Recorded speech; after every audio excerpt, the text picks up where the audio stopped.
Right, so in this one, I want to give you a bit of an overview on how link building would work on most websites, how I'd go about optimizing the anchor text, and the main goals of building these types of links that I'm going to show you right now. So let's say, for example, we have here our money site, right? The site we want to rank. First things first, first thing I do with any new site is blast it with foundation links, right? These are the foundation links. And foundation links, you might as well know by now, are links essentially anyone can build for free, right? And the reason we build them out is mostly for two reasons. First things first is a way to diversify the anchor text, and I'll go over that here in just a second here.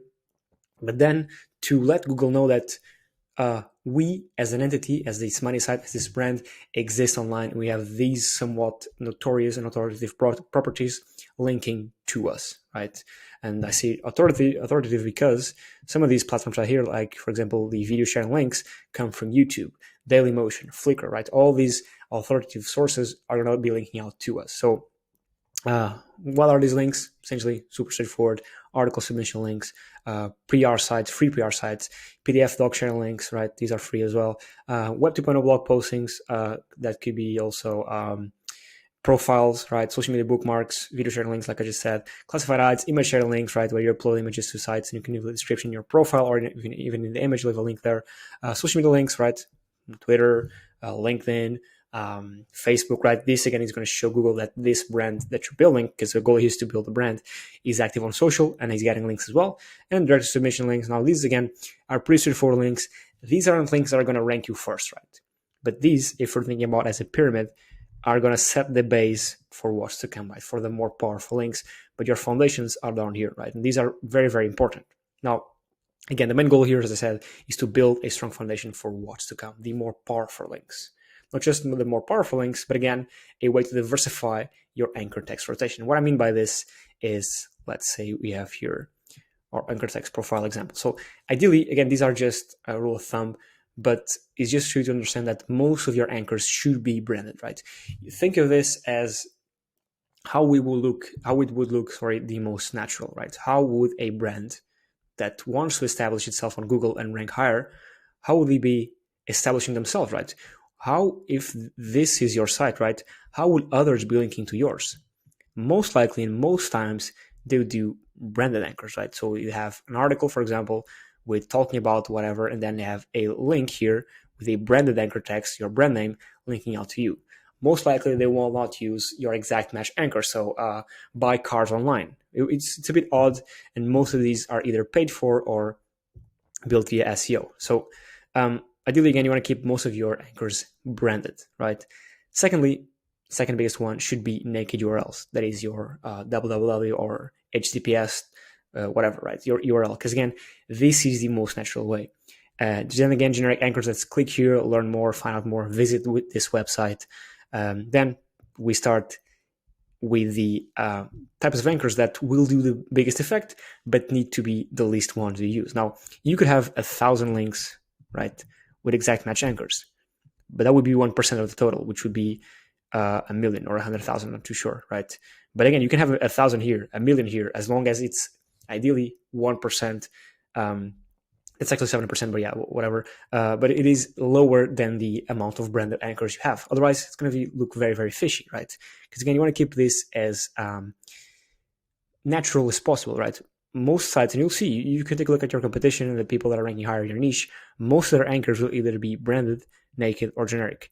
Most of their anchors will not be partial match and exact match, right? So do keep that in mind, and yeah, make the best out of that. Now here, I want to give you this example. So I have from the top to bottom, branded anchors to exact match anchors, right? Branded anchors to exact match anchors, 1 through 5. And you're going to see that from here to here, right, the percentage is lower, right?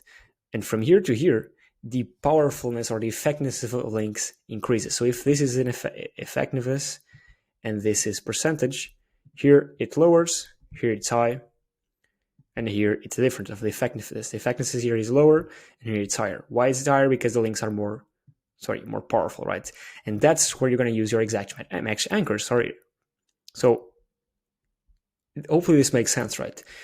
Your branded anchors are mostly what your links are going to be about.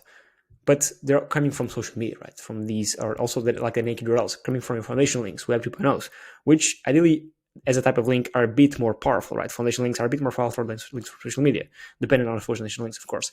Then generic anchors, you can put them on guest posts, edu links, press releases, right? And all these types of links are more powerful than these ones, right? This is all adding up, right? See, so these are the least effective links in terms of rankings, and these are the most effective links, the highest ones, right? When you move on to partial match anchors, you can use PBNs, or private blog networks, and I speak about these here in the course. Then when you move to exact match anchors, because it's only 1%, you wouldn't want to spend that on these, right? You want to spend them on heavy hitter PBN links or niche edits, or I guess big boy links, hero links, editorial links. And we'll speak more about that in the future. But hopefully the takeaway you can take away from here is that the most powerful links, right, should be the ones where you use your exact match anchors or partial match anchors. However, you want to make sure that these two types of anchors are the least used in your whole anchor text portfolio, right? Hopefully this is making sense. But yeah, that's how I do it. That's how you should do it too. And that's the best way to do it. Now, still here in terms of foundation links, do these links have to index? Most of them won't index. Some of them will. But yeah, they just need to be crawled, right? That's the whole thing, because Google will only index content that's available to its users, right? And most of these links will not be available to their users. However, Google will crawl them, and Google will see, okay, this website has a bunch of links pointing to it, right? Even though it is less relevant, right? It is still better than a site that has 0 links, right? Even though none of these index, they're all crawled, right? So hopefully this is making sense. And yeah, if you want to give it an extra push, you can also do PBN links, either directly to your money site, or link them out to these foundation links, which will then, of course, link to your money site. But do also, of course, keep this in mind. This is very important. You don't want to start to be penalized. So keep this in mind. Now, the percentages, you don't have to use them like this, right? This is again a rule of thumb to show that the majority of them should come from here and the minority should come from here.